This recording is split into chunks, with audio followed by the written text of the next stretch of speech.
She loved orca whales and horses. A creative, beautiful little girl, her parents said. A 6-year-old Jessica Rikos was buried, another victim of a massacre that's challenging America. That terrible Friday, as parents waited to hear what had happened inside the school, a British-born pastor was with them.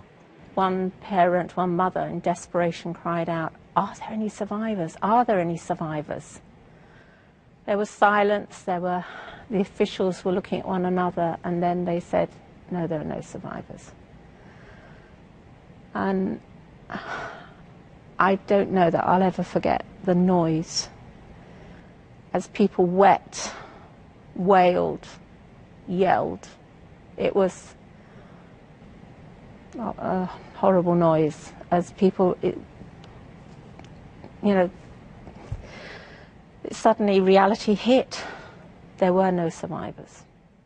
Shame on the NRA! This horror has changed the mood in America, for now at least. There have long been those who demonstrate against guns, but now the manufacturer of the weapon used to murder the children is under pressure. The Bushmaster was advertised, jokingly suggesting it was a prop to masculinity. Now a private equity company with a 95% stake in the firm is selling up because of what it calls this watershed event. Inside this big sports shop just outside Newtown, there are 4 rows of empty shelves. They've taken away all the guns as a mark of respect. But more importantly, it's part of a chain with around 200 shops throughout the USA. They've all stopped selling what they call modern sporting rifles. And it may just be a straw in the wind. Changing the law is a lot more difficult as well.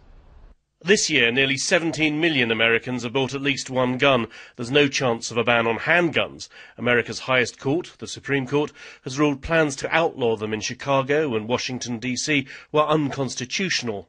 The most likely move would be a new law to ban military-style assault rifles and magazines holding numerous bullets. The President's spokesman says he'll back such a bill. While he supports and strongly renewal of the assault weapons ban and strongly other measures, he wants to expand the conversation beyond those specific areas of legislation. I'm Joe Manchin. The grip of the gun lobby has loosened a little. As your senator, I'll protect our Second Amendment rights. Even West Virginia's Senator Joe Manchin, whose campaign ad focused on gun rights, has changed his mind. He's not alone.